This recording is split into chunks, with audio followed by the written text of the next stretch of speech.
الذين اصطفى أما بعد فقد قال الله تعالى في كتابه المجيد هو الذي جعلكم خلائف الأرض وقال النبي صلى الله عليه وسلم عليكم بسنتي وسنة الخلفاء الراشدين المهديين أو كما قال عليه الصلاة والسلام۔ مؤسسۃ طلاب جامعہ اسلامیہ دارالفلاح لائبریری کی طرف سے یہ منعقدہ سالانہ مسابقۃ اجلاس کے صدر محترم، قابل احترام اور معزز اساتذہ کرام اور میرے سامنے بیٹھے ہوئے پیارے عزیز طالب علم بھائیوں، آپ سب کو میری دل کی گہرائیوں سے مبارکبادی پیش کرتا ہوں۔ محترم بھائیوں، جس موضوع پر تقریر کرنے کے لیے یہاں پر آیا ہوں وہ یہ ہے کہ خلافت راشدہ تاریخ اسلام کے سنہری باب۔ وقت کی تنگی کے باعث مختصر انداز سے اس معینہ موضوع پر ذرا روشنی ڈالنے کی کوشش کروں گا انشاءاللہ۔ محترم حاضرین، عہد خلافت راشدہ حکومت اسلامیہ کی پیشانی کا نور ہے۔ عہد خلافت راشدہ حکومت اسلامیہ کے سب سے افضل حکومت ہے، جن کے خلافت کی حکومت ایسے 4 صحابی نے کیے ہیں، جن 4 صحابی حضور اکرم صلی اللہ علیہ وسلم کے تمام اصحاب رسول میں سب سے افضل 4 صحابی تھے۔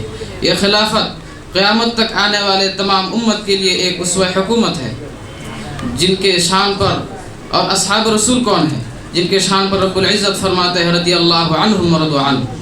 جناب حضور صلی اللہ علیہ وسلم جن کے بارے میں فرمایا ہے علیکم بسنتی و سنت الخلفاء الراشدین المہدیین۔ محترم حاضرین، چنانچہ معلوم ہوا کہ حکومت کے بارے میں حضور صلی اللہ علیہ وسلم کے بعد سب سے افضل حکومت ہے حکومت خلفاء راشدہ۔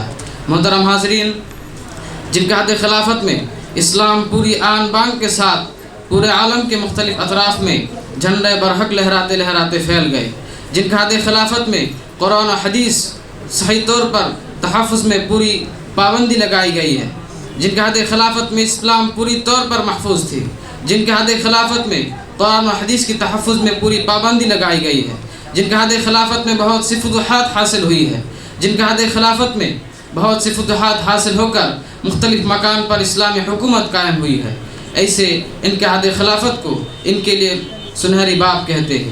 محترم حاضرین، خلیفہ اول حضرت ابو بکر صدیق رضی اللہ تعالی عنہ، جو ایک ہوش مند مدبر با تجربہ کار مفکر اور ایک باہمت سپہ سالار تھے، جس نے حضور اکرم صلی اللہ علیہ وسلم کے وفات کے بعد جب امت میں اضطراب اور انتشاری پیدا ہوئی تو آپ نے بہت بڑی عقل مندی کے ساتھ ان سب امتوں کو متحد کیا اور بڑی عقل مندی کے ساتھ ان تمام خطرناک فتنوں کو جڑ سمیت اکھاڑ دیا۔ کچھ لوگ نبوت کا جھوٹا دعویٰ کر بیٹھا، لیکن حضرت ابو بکر صدیق رضی اللہ تعالی عنہ نے ان کے خلاف تمام کوششیں کر کے ان کے تمام سازشوں کو جڑ سمیت اکھاڑ دیا۔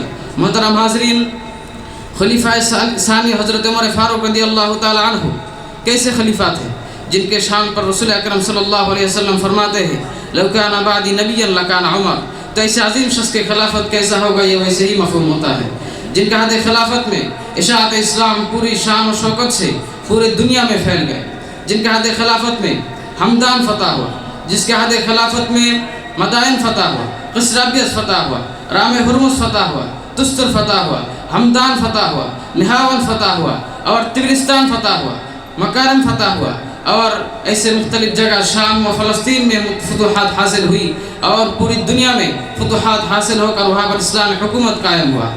خلیفہ ثالث حضرت عثمان ابن عفان رضی اللہ تعالی عنہ، جود و کرم کی ایک بے نظیر مثال جو شخص تھے، جس کے خلافت میں قرآن منتشر وحی کو ایک مصحف میں لا کر ایک کتاب میں روپ میں لایا گیا، جن کا عہد خلافت میں مسلمانی جہازی کشتیاں تیار کی گئی ہے، جن کا عہد خلافت میں آپ نے اپنے سامنے آنے والے تمام فتنوں کو جڑ سمیت اکھاڑ کر پوری دنیا کے سامنے اپنے خلافت کو ایک سنہری باب بنا کر گئے۔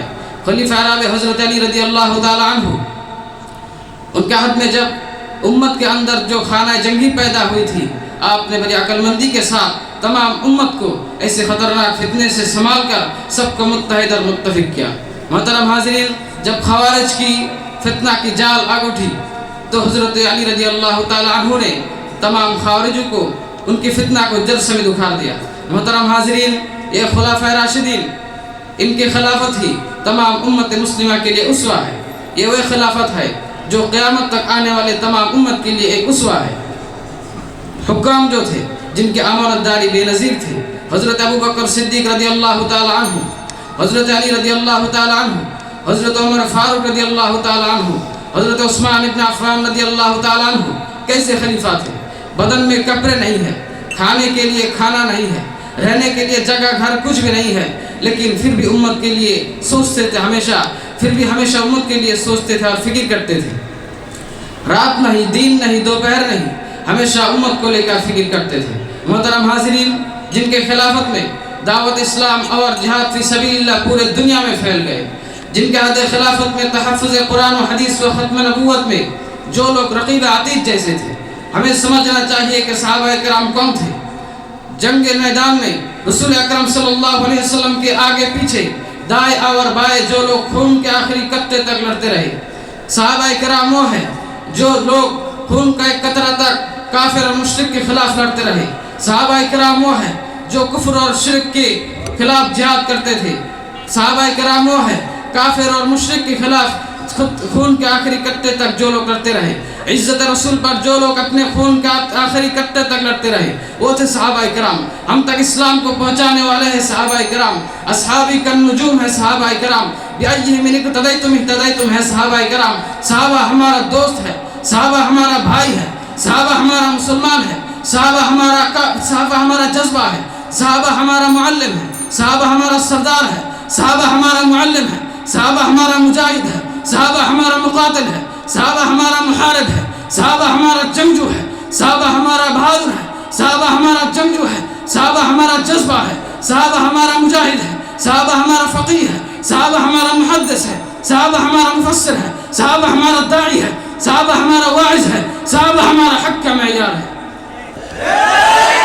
اللہ پاک ہمیں صحابہ کرام کے ہر اسوہ کو اپنے اندر پیدا کرنے کی کوشش کرے اور ان کے خلاف آنے والے تمام رکاوٹوں کو ہمیں توفیق عطا فرمائے کہ ہم ان کو روکیں گے انشاءاللہ.